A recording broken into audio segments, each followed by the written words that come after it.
Hello, and thanks for joining for this week's short devotional. This week, I want to begin maybe a mini series, if you will, that has to do with the title of today's lesson, which is Circumstantial Faith. Now, this is supposed to be a time of encouragement, but I'm going to let you know that this is something that I want to deal with up front, a situation of difficulty that I've seen growing in our churches today, specifically in evangelical churches, a big, massive problem that robs people of joy. Robs people of the joy of walking with the Lord. They become ineffective in the local church. It's something that we're very prone to. It has a natural draw on our fleshly hearts all the time. And I would even say to a certain degree, it is an acceptable form of faith from a person standpoint, a people standpoint, but it is not acceptable before God. And so again, the title for today is going to be Circumstantial Faith. And I want us to understand that circumstantial faith is a growing problem. It is not good. It is a massive problem, and it's beating down the churches. And I would say heavily here in America, we can definitely see this. And interesting enough, to start this off, I think it's really important. But there are definitely people, even in our own church, that I counsel or sit down with. And one of the biggest problems that I see, and it happens in several different forms, is that people have built their faith up on circumstances and situations that they're going through in life. And so sometimes the circumstances and the situation are really good, and it seems like, man, they have to be involved in everything all of a sudden. And they're just super excited to be with everyone and be a part of the believers. But all of a sudden a storm comes and the circumstances change and the valley hits. And now all of a sudden there's a big withdrawing. There's a pulling back, if you will. And this is what I call circumstantial faith. The faith of the person is built on how their daily life is actually going. Is there painful things going on? Or is it awesome and wonderful? It seems like life couldn't be better. And the praising of God is decided based on the circumstances of life. This is a big, massive problem for us in our church. How big? I want us to take a look at the book of Exodus to just get an idea of this. And I want to leave you with an encouragement that has to do with the name of God in the end. So I'm going to start out first and foremost with the problem. So in the book of Exodus, we see the people of Israel become slaves to the new Pharaoh. It's a couple hundred years after the life of Joseph. The Bible tells us in Exodus 1 that this Pharaoh had forgotten the life of Joseph and how much blessing God had given to the people of Egypt and the Pharaohs because of receiving his people and because of receiving the wisdom that God gave Joseph. And so the Pharaoh had forgotten that, turns them into slaves, and has them building and working very hard and laboriously for him. And God has seen the oppression of his people, and it's now time to bring them out of Egypt and to the promised land. Very exciting news, very exciting news. Well, God gives Moses, as we can all recount, talking to him in the burning bush, calls Moses to go to the people of Israel and to begin to speak to them and to share with them how he was going to bring them out of Egypt. So exciting news. I mean, think about it. Even for a group of people that are slaves during that time, working day and night, building bricks to build buildings, and I mean, just a back-breaking job that they were given. And then they had foremen over them that would beat them whenever they weren't doing the task or doing it well enough. And so you get this message that God has seen your oppression, and all of a sudden you're going to be released and you're going to be taken to the promised land. What do you think the hearts of these people were? Well, before we can really approach how the people of Israel responded to that situation, to that moment, let's take into account a couple more things. During this time, Moses asked the Lord to be able to present a sign both to Pharaoh and to the people of Israel so that they'll believe him. God gives them a name, and we'll come back to that name, but he does give them signs as well. And so 3 signs that we see that God was going to permit Moses to give to the people and to Pharaoh was going to be, first, his staff. His staff would turn into a serpent, a real live serpent. And as we actually see future forward in Exodus chapter 9, we actually see that the staff of Moses and Aaron that God would work through would actually eat the serpents of the magicians. as well, showing that there was a dominance and that it was a very real serpent. It wasn't fake, it was very real. And that's one marvel that happened. The second sign would be the hand of leprosy. And so God tells Moses to stick his hand into his bosom in his tunic and then to pull it out. And what he saw was a handful of leprosy. White with leprosy is what it says. And then God tells him to stick his hand back into his bosom, into his tunic, and to pull back out again, and the hand would be completely returned. Now, I don't know about you, but those two things are just absolutely amazing to think about. And yet there would be a third sign that God was going to permit to Moses to give to the people and to Pharaoh. Pharaoh was to take a pot, to dip it into the Nile, pull out the water from the Nile, and then pour it onto dry land, and it would pour out as blood. 3 very miraculous, wondrous signs. Well, Moses takes these signs, and he takes them to the people, and he delivers this message to them. And they're so stunned by the message that it's almost like it's too good to be true, so they ask him for signs. Show us that God is actually sending you.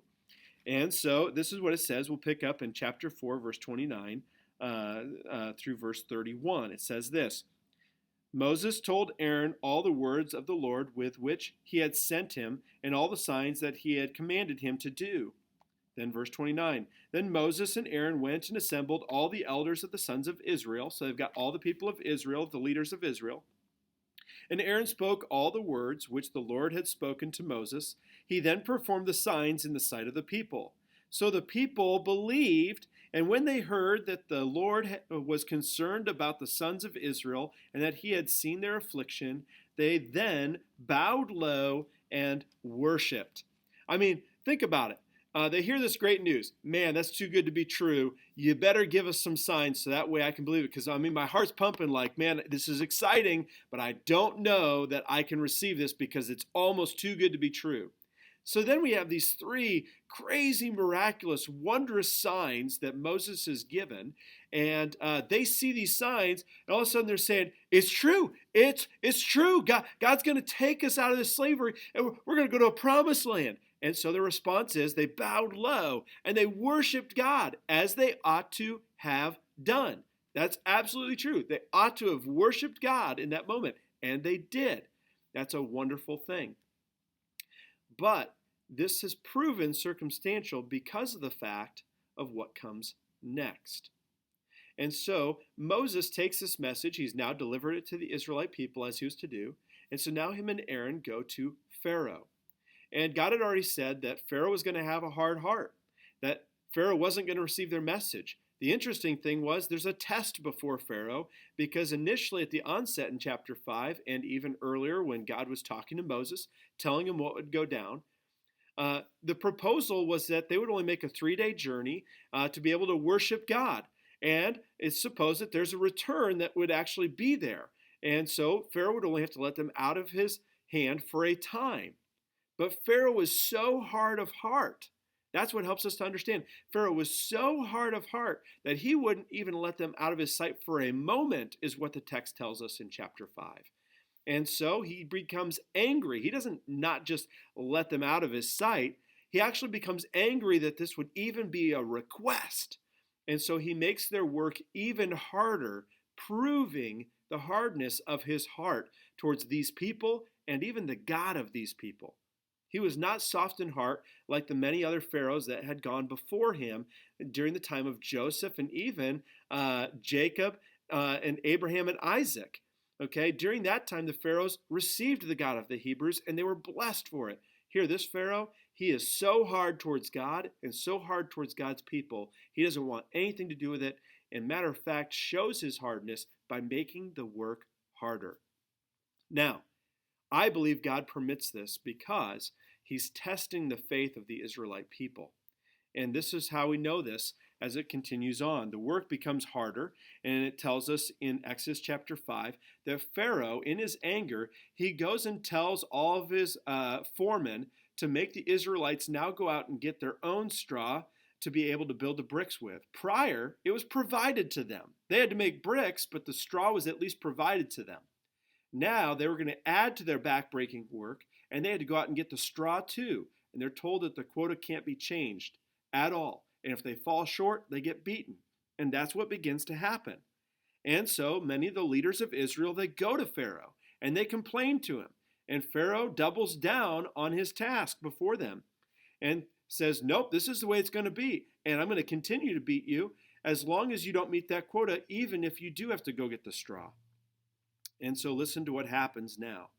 When they left Pharaoh's presence, they met Moses and Aaron as they were waiting for them. They said to them, may the Lord look upon you and judge you. This is almost like they're just cursing Moses and Aaron for the things that have happened.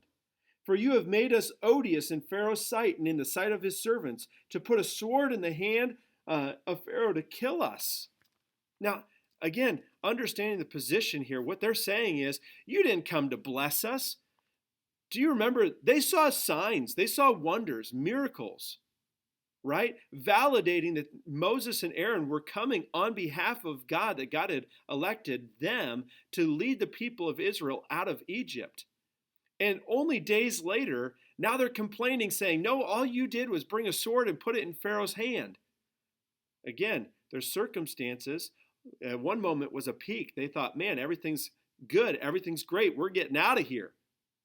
And the next moment they realized, nope, the circumstances are still bad. The circumstances, the situation are not as I think or I perceive that they ought to be. And so they don't even have a faith in God. Instead, they bring a curse, if you will, back on Moses and Aaron. It actually has an effect on Moses. And I think that this is noteworthy because sometimes we think that leaders do everything right. Listen to what Moses says to God in verses 22 and 23. Then Moses returned to the Lord and said, O Lord, why have you brought harm to this people? He didn't understand. He didn't get it yet. Why did you ever send me? Ever since I came to Pharaoh to speak in your name, he has done a harm to this people, and you have not delivered your people at all. Again, a lot of the circumstances that are happening, I believe God allows some of these things to grow our faith and to teach us lessons. One of the things we see later on, as I've mentioned, with the people of Israel is that God has them out in the wilderness. And he promises and tells them this, those that are unwilling to walk by faith, they will not enter my rest, is what God says. They will not enter into the promised land. God wants people's hearts. He doesn't want them trusting in circumstances to determine their faith. He wants them trusting in the God of the circumstances, the God that's over the circumstances, who's completely in control of all things, and who has the capability, as he promises in Romans 8, to make all things work to good for those that love him. But these people, they had their faith built on circumstances. If things are going well, God is with us. If things aren't going well, God is not with us. God is not good. God is not, name the next several things that might be there. And it changed their attitude. It changed their response. It robbed them of joy. It robbed them of joy. They could have been watching and trusting God all along, saying, well, if God has promised this, then it's absolutely going to come true. And this is what takes me back to something that we see in Exodus chapter 3. And I want to encourage you today to take heart in this name, this beautiful, wonderful, and powerful name of God that would rid us of circumstantial faith and deeply root us in a firm, consistent, and content faith that is unchanging, unwavering, and full of joy. Okay? In Exodus chapter 3, Moses is talking with God, and he's asking him for signs. And he gets the 3 signs from the Lord as to what he's going to be able to do. He's told that Aaron's going to go with him. But this is what Moses asks. He says in verse 13 of chapter 3, Then Moses said to God, Behold, I am going to the sons of Israel, and I will say to them, The God of your fathers has sent me to you. Now they may say to me, What is his name? What is his name? Almost as if they had forgotten who the God of their fathers was. What shall I say to them? God said to Moses, I am who I am. And he said, Thus shall you say to the sons of Israel, I am has sent me to you. I am who I am. This is actually the joining of 2 names of God. The first one being Yahweh. one that was so reverent among the people of Israel that they wouldn't even write it out fully. They wouldn't even utter the word because it was so reverent to God's holy position above all. So it ought to have been an immediate reminder just in the fact that it carried the root of the word Yahweh, the name of God, and God alone. One God and only God. The second part of this name is the word Adonai. And together, what do we see? We see that God is sovereignly Lord, control over all things.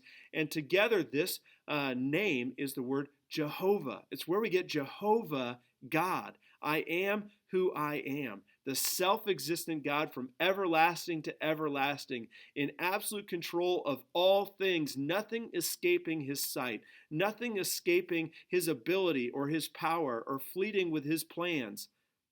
It's to this that Job reminds us that no one can thwart the plans of God. No one can stop them from taking place.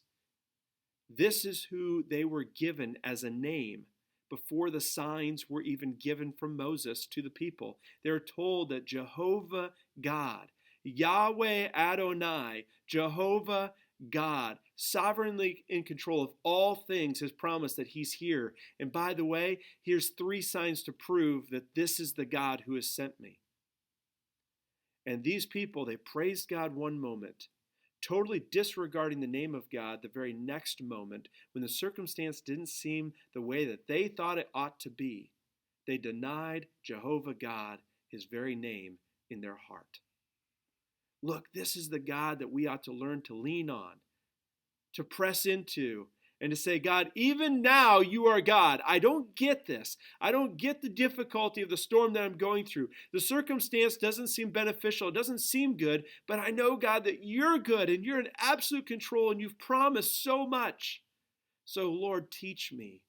Here I find myself resting in your faithfulness, in your name, where your character is the thing that's on the line, and I know that you never fail your name. You never fail your character. It's interesting to me because that is exactly how David prayed on many situations. David would go before God and he'd cry out to the Lord and he'd acknowledge all the nasty circumstances around him, but he would constantly remember the name of God, how he's in control of all things and how God's name is on the line, and God would never fail his character, and he would always preserve those that lovingly desire him with all of their heart and care for them. And that's what the Israelite people should have been doing. But instead, they forgot that God, the Jehovah God, who's control of all circumstances. And as time goes, God refines them, and he weeds out the ones that are not willing to trust him fully for who he is and his character, getting rid of their circumstantial faith that rides waves like a roller coaster up and down and gives them a position of consistent walk. That's where we ought to be. God wants us in a spot of consistent walk. He knows it's good for us. It's what he delights in, is when a heart is devoted to him. That's what God wants. A broken and a contrite heart before him, fully dependent, no matter the situation, on God and God alone. It's interesting to me because these people began to ask for more and more signs as time goes on. And it brought me to something that I saw in the New Testament that I remembered out of the New Testament. Let's read real quick here out of Matthew chapter 16 and listen to something that happened. If you're there and you're riding the waves of circumstantial faith, there's a danger in this. There's a danger in this. And Jesus was not lighthearted with it. He said this: the Pharisees and the Sadducees came up, and testing Jesus, they asked him to show them a sign from heaven. They wanted more signs. Give us more signs. They needed circumstances to always benefit them, otherwise they would not believe in God. But he, Jesus, replied to them, when it is evening, you say it will be fair weather, for the sky is red. And in the morning there will be a storm today, and the sky is red and threatening. Do you not know how to discern the appearance of the sky, but cannot discern the signs of the times? He's saying you can observe all these different things. You know all these different things to be absolutely true, and yet at the same time you question these things that are obvious right before you, right under your nose. An evil and adulterous generation seeks after a sign, They want to ride the waves of circumstantial faith. And a sign will not be given it except the sign of Jonah. The sign of Jonah, we learn later on, is that Jesus would die, that he'd spend 3 days in the earth, just like Jonah spent 3 days and nights in the belly of the whale. Jesus would spend 3 days in the belly of the earth, and that one day he would raise from the grave. And he left them and went away. The book of Mark actually accounts the same thing, and it says this in verses 11 and 12. The Pharisees came out and began to argue with him, seeking for him to give them a sign from heaven to test him. So again, notice this is more about the integrity. They're questioning the integrity of Jesus. They're questioning the integrity of God. Let's be careful not to do this. This is something that we're told not to do, to not put the Lord your God to the test. And this is what it says, sighing deeply in his spirit. This shows the compassion of Christ. He mourned over the souls of these people, that they lacked a faith, a consistent faith in the Jehovah, Yahweh, Adonai, God, creator of the universe, sustainer of all things. Instead of having a joy that he was there to redeem them, here all they were stuck on is change our circumstances. Make life pleasing to us in the moment. And they began to ask for a sign. And again, the response, no sign is given to you except for the sign of Jonah, for this adulterous generation. So I want to encourage you in something. God has made himself known through the power of his word. Historically, we can look back, we can see it validated that Jesus Christ walked the face of this planet, that he came and he lived and he died and he rose again, validating that he came to redeem you and me, and that he's in control of all things and he's working out all things for good for those that love him, as Romans 8 reminds us. And I want to press into you and encourage you to dive in on the Jehovah God, the God who says, I am who I am, the self-existent one. I need nothing, and I can give everything and anything, and I will sustain and care for you. It is his faithfulness, and his promises lean on specifically him, the God who is able. Find yourself trusting in him to ride through the storms of life and the benefits and the blessings of life, all of it. Trusting that God will faithfully complete everything that he promises to the believer. It's then and only then that I believe you'll find yourself walking consistently in the joy of the Lord. Is your faith circumstantial, riding waves? Is it rooted in the firm foundation of Jesus Christ, Jehovah God, sustainer, creator, faithful all the way to the end? I'm praying for you. I love you all, and I'm very grateful for each and every one of you.